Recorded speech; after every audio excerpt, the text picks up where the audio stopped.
What's going on, ladies and gentlemen? Welcome on into 1TS Daily live right here at One True Sport. How's it going? Zack Heydorn here from Brass Ring Media and Sports Illustrated. It has been a bit. It's been a bit, unfortunately. You know how it goes.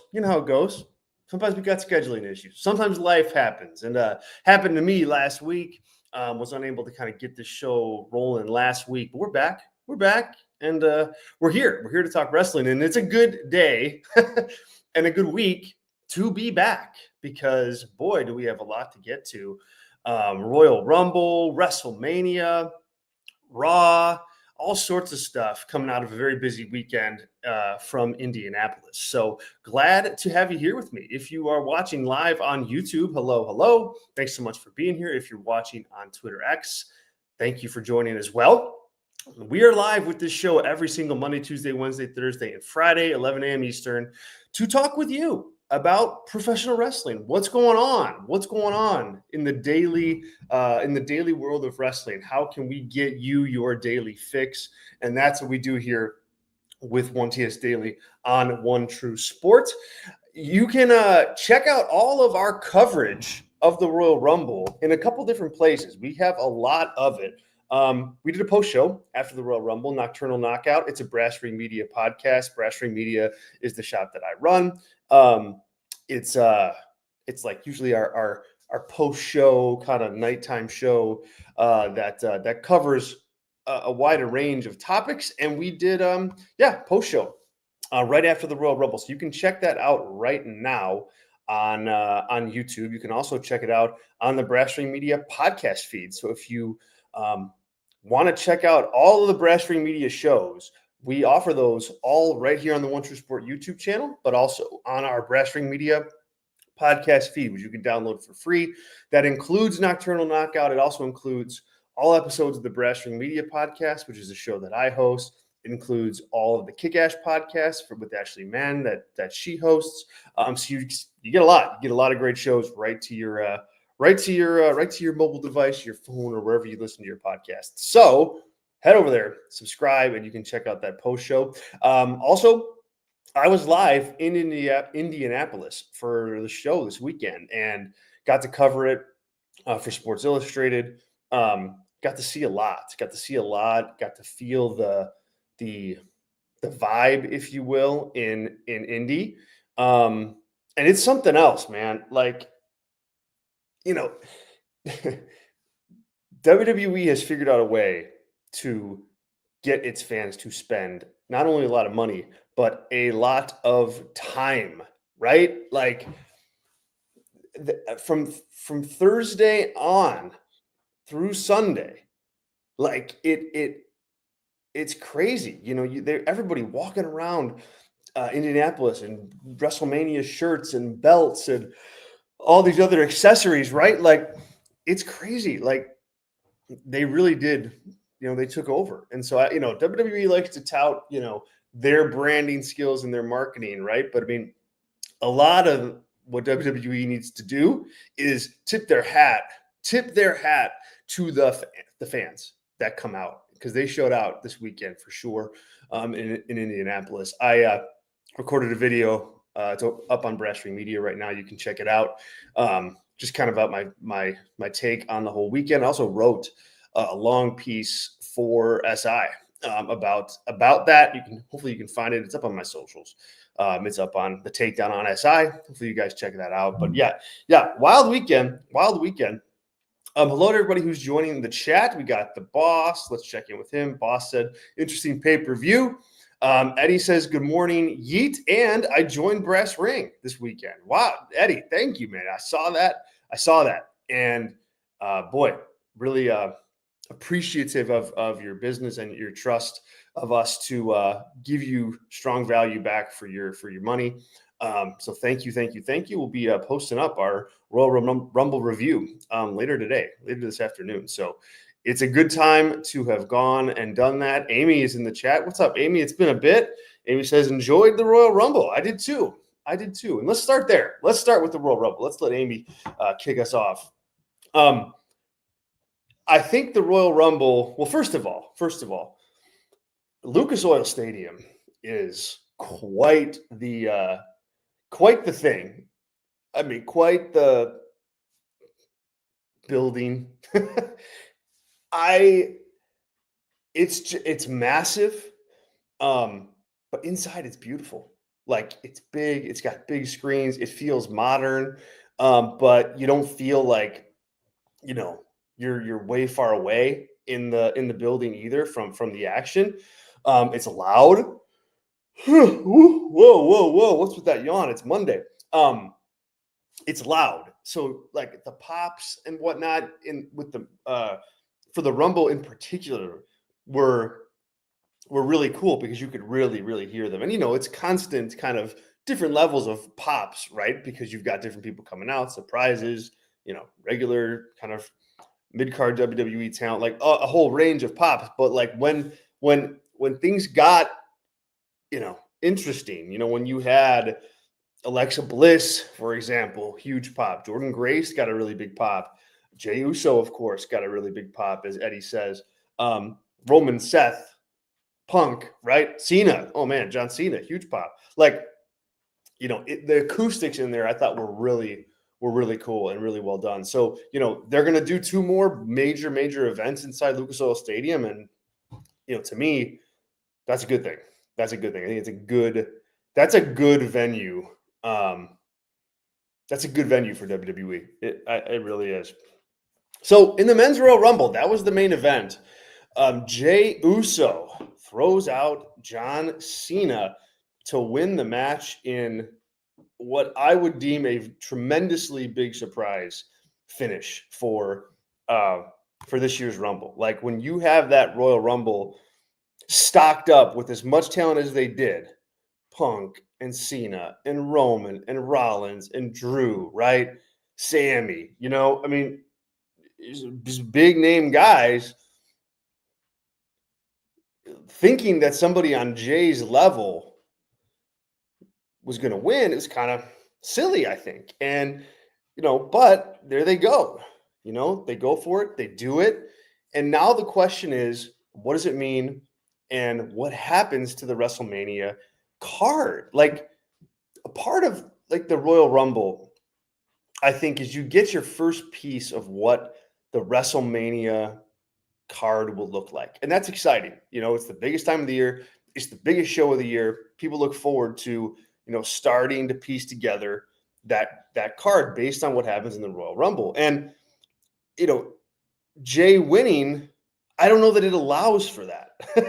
I think it actually like poses more questions than it does provide some answers, right? Like if John Cena would have won the Royal Rumble, right?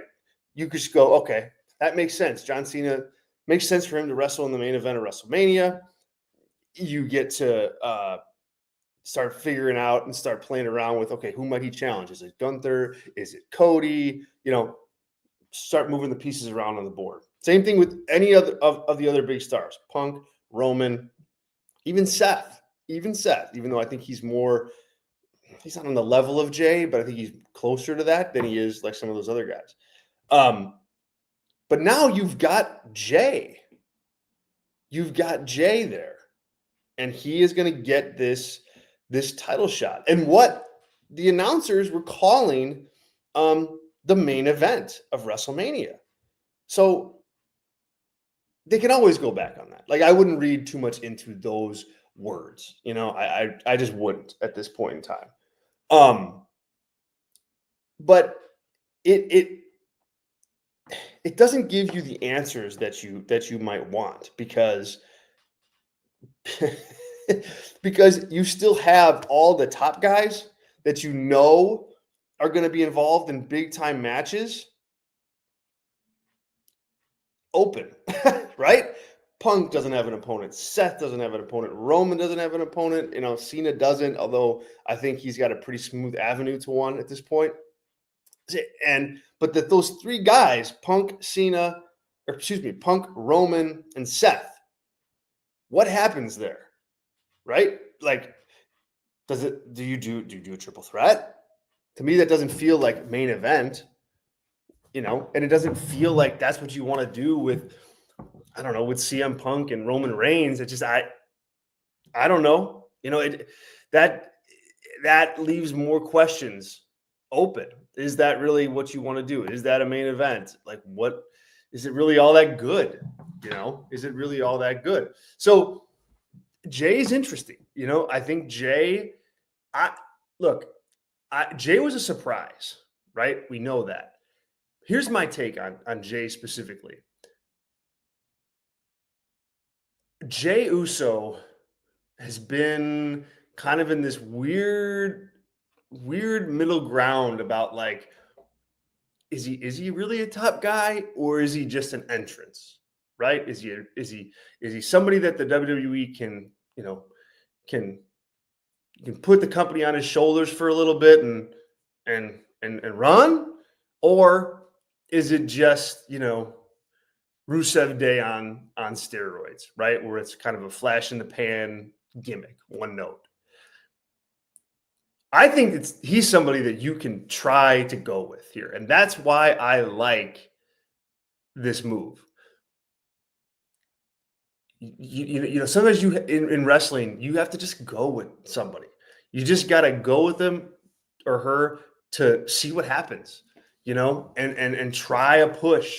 And like Jey, at some point you need the booking to come along with you, and you need the company to get behind you. And I think that, like, there's nothing wrong with going there on this. Like, there's nothing wrong with giving this a shot, especially when you can, you don't have to put him in the main event if things don't work out, right? Like, if he gets to WrestleMania and he feels cold and it's not working out, and okay, then he's in the middle of the card against Gunther, and there you go. If it turns and he really gets that audience on his side and people are really jazzed about him getting a title shot again, okay, then maybe you do put it in the main event. So you can kind of take this wait and see approach, but the bottom line is you have a new star in a position that he can try to get to that next level. I don't know if it's going to work out. That's the thing.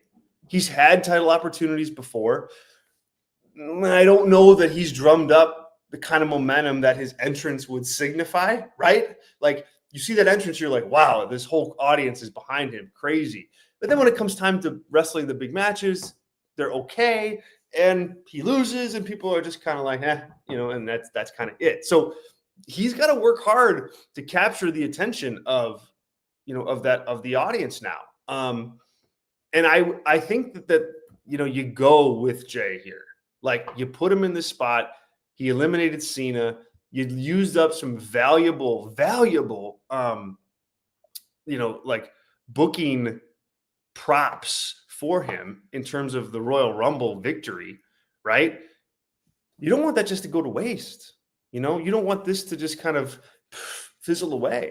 And so I'm interested to see what they do. I still think that there's potential for a curveball here. Does Jey put that shot on the line against somebody, and does he lose? That doesn't look so great, but I mean, it's a possibility. Does he turn? I don't know. Does he turn his title match into something sooner than WrestleMania? That'd be kind of silly, but I suppose it's a possibility. There's a lot of things at play, and I think Jey having won, again, as I mentioned at the top, all of those things are new questions that are out there because Jey won the Royal Rumble. And so it's interesting. Raw tonight's going to be interesting. I think Jey, is going to be if he's wrestling for the title, I think it's going to be the world title, like the WWE World Heavyweight Championship, the Gunther title. I don't think that right now it makes sense for him to challenge Cody Rhodes. Like, I don't know why you do that to Cody, honestly. Like, if you're trying to make Jey this big baby face, you don't use your other big baby face to do that. You use your big bad heel Gunther to do that. So I think you're definitely looking at Gunther versus Jey, if that's how things go here. So we'll see. But it was a good surprise. Let's get to the chat here and get some notes here about what's going on and where people are at with this with this move. Eddie says here, best Rumble in over a decade. It was pretty good. And they loaded it up at the end. And oh my God, that Braun Breaker spear on Speed. Man, you got to give the guy props for getting in there and saying yes to that. But goodness gracious, that looked like it hurt. Joshua, what's going on? Josh says Jey winning pretty much guarantees Jey versus Gunther. I agree. But adds no clarity to Punk, Drew, Cena, Seth, Roman. No, geez, no, not by a long shot, right? I mean, as I said, there's more questions to be answered here than anything else. Cody, what's going on, Cody? Thanks for joining. It says, seen RVD light up when the crowd says his name with him was a big highlight. I was like, he's about to run to the back and get a Rumble spot after that pop. You know what? I noticed the same thing. Some people are in that like Legends spot in the crowd, and they're like, they just kind of go through the motions or whatever. RVD looked like he really wanted to be there, and that was cool. That was cool. We're gracious to him for letting us stream on his channel here. Let's see. Joshua says, I kind of like the idea of Punk and Paul, Logan Paul, that is, but I don't know if I can do another year of Punk complaining about not being in the main event. Not just a year, like 10 or 12 years. Dr. Ross says there's also this open question about Punk's favor. I definitely think that that's going to come into play here at some point. I don't know how it manifests, though. So we'll have to see. Andrew H. says, yeet. Oh, yeah. If there's ever a day to do that, it's this. And then Cody also says Cody's turning soon. Dude, I don't know, man. That would be a terrible move. He's the most over babyface you've had in a decade. Why are we why are we doing that? That'd be a mistake, I think. That'd be a big mistake. He's the most over babyface you've had since John Cena, and in the John Cena overness is kind of weird, top to bottom. So, yeah, I don't know. What's up, Sean? How's it going, man? Thanks for joining. Boss says here, Punk, Roman, Seth at Mania. That's the favor. I mean, I guess it seems to me that you could cash in a better favor than that, right? Like, get added to the title match. Right? I don't know. It just seems to me that like you're gonna wrestle in that, like that's too random and meaningless to me. Punk, Roman, and Seth. Like, why? That's just like a grudge match at WrestleMania, like a triple threat, nonetheless. Like, that's not a good spot for either of those three guys, in my opinion. Like, I think people would be very disappointed. If that's a WrestleMania match. Just because it's so random and there's no title on the line, and I don't think it's satisfying. I don't think it's satisfying enough for WrestleMania, considering those are three of your biggest stars in the company, and they really have to pump out something good to make that to make that worthwhile. So we'll see, boss. We'll see. Sean says here, and just not a fan of Jey winning, but as I told Zach, it's way better than Cena. Jey will need to step up huge. Yeah, he will. We talked about that a little bit at the top of the show, Sean, I think before you hopped on. But yes, he's got to step up. The booking's got to step up for him too. Both things have to happen here if he's going to actually wrestle in the main event. I don't know if that's going to be the case. I think WWE can be flexible with this. I think the goal should be to put him in that main event now that you've invested this Rumble win in him, but we'll see. All right, on the women's side, Charlotte Flair wins the Royal Rumble, and nobody's surprised about that one, and nobody should be, right? I mean, sometimes it just is what it is, and I think Charlotte coming back, like, I don't know. I mean, it doesn't seem like she's changed anything about her act or her gimmick at this point in time, right? Like, you saw her come back, same kind of music, same kind of dress, same kind of get up, same kind of style. Like, everything was like exactly the same as she left. And I don't know. I think that's a little stale. I think fans perceive her as stale. At the same time, I'd assume that she's going to go after Tiffany Stratton, given that we've already seen Charlotte and Rhea so many times. Now, it wouldn't be bad. It wouldn't be bad. Charlotte versus Rhea, we know that they've got good matches. They've had good matches, and they've got a nice little rivalry. But I mean, it just happened like 2 years ago. So I don't know that you go back to that. But Tiffany, you put Tiffany in a singles match against Charlotte Flair at WrestleMania. That is a major level up for her. And to me, that's the play. That's worth, in my mind, getting Charlotte this win so that she can work Tiffany Stratton at WrestleMania. Like, that's another way to continue, boosting Tiffany Stratton's star power, get her into something really meaningful and really huge at WrestleMania. I think that's valuable. I think you want your old stars to be able to do that for up and coming talent. And so I just think that, you go with that. That's the match that you do, given the circumstances of everything. So I'm fine with that, as much as it was very, very, very, very, very predictable. that's what you do. So I think Charlotte, if I'm Charlotte, I'm kind of like thinking to myself, okay, how do I freshen my gimmick up?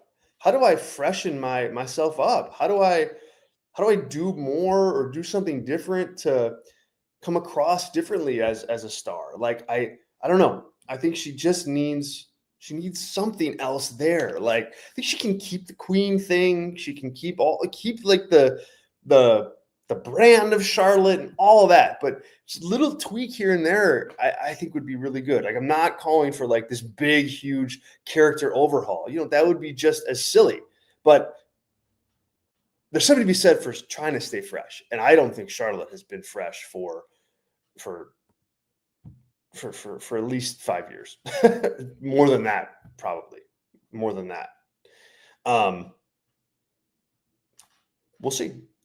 But yeah, she looked good. I mean, she looked good. She looked like healthy. She was able to do her stuff. And that's good. So yeah, we'll see. We'll see her who she picks when she's back. I was in the press conference, the post show press conference, and Charlotte was there, first guest. She was pretty emotional, talking about her coming back from injury and just everything that it took to physically get into a position where she felt ready to come back, and you felt for her in that moment, that it's pretty cool to see her kind of get back. And I think that's good. I think it's good. I mean, I think that's what you want. All right, let's move on to Raw tonight before we wrap up the show here. Not much out there in terms of what WWE is promoting, except two things. Number one, Elimination Chamber qualifying matches. They are going to start this week on Raw. So WWE is going to make talent qualify, except for John Cena, as we found out during the post Royal Rumble press conference. He is going to be entering the men's match. Everybody else is going to have to qualify. So we should get, I think, some pretty decent matches out of this. They haven't announced who they are and what the matches will be, but they will start tonight on Raw. And also, you're going to get appearances from both Jey Uso and Charlotte Flair following their Royal Rumble victory. So what happens there? I don't know. We'll see. Do we get any further insight? I mean, I think this is on Jay's side of things. I think this is where you see Punk and you see Seth and you see Drew come out. I don't think it's going to be Gunther walks out, Jay challenges Gunther, and that's that. I think there's going to be more to it than that. As for Charlotte, her and Rhea, mark it down. Showdown tonight. Not physical, but a face-to-face, a face-off about that title opportunity. Mark it down. So that's it. That's all they got promoted right now. We'll cover the full show tomorrow right here on One TS Daily. We will be back tomorrow with the show. So check that out. Thank you to everybody who's tuned in today. Appreciate it. Dr. Ross asks us a good question. Is it Raw and SmackDown wrestlers in the men's chamber? We don't know. We don't know yet. They have not said who's going to occupy the chamber. I would guess, based on what they did over the weekend, my guess would be it's going to be a really, really star-studded Raw chamber. And I would, look, you have a reason for Punk, Seth, and Roman to be in it. Cena, too. That's 4 of the 6. Now maybe you would do Sammy and Drew. I mean, that's a pretty sweet chamber match. Sammy, Drew, Punk, Seth, Cena, Roman. That'd be pretty epic. We don't know yet, though. Good question, Dr. Ross. Appreciate you, man. All right, guys, we'll wrap up there. Once again, hopefully you guys all check out Brass Ring Media. You can head over and subscribe to our YouTube channel for free. We got content there. We also have a Substack newsletter where we do all of our writing. Really, you know me. I love writing about pro wrestling. You can check out all of my work there. Brass Ring Media on Substack. Totally free to subscribe there and get that. And also, we offer Brass Ring Media membership, as Eddie pointed out. Eddie just signed up. Appreciate you, Eddie. Thank you for that. We have 2 membership tiers. The regular one is $4 a month. That's it. And you get all of our pay-per-view and PLE review shows, including today's full, going to be like an hour, 20 minutes-ish of a Royal Rumble review show. We do that for every pay-per-view for AEW and for WWE and other big events. Check that out. You get that as a member. You get a member-only podcast once a week. You get full access to our Discord community where all of our members hang out. If you want to take your wrestling chat off social media, you can do it and hang out with our members in Discord. So check that out for sure. And it's only $4. So it's on Patreon, patreon.com/Brass Ring Media. Cool. One more comment here from Hallelujah. Hallelujah says, what was your favorite Rumble moment? My favorite Rumble moment was the Braun Breaker spear on ISO Speed. That was something else. That was crazy. That was a crazy spear and a crazy bump that guy agreed to take. So by far, that's my favorite moment. Yeet to that. Thank you so much. All right, guys. Appreciate you. Have a wonderful, wonderful Monday. Start the week strong, everybody, and we'll talk to you guys real soon. See ya.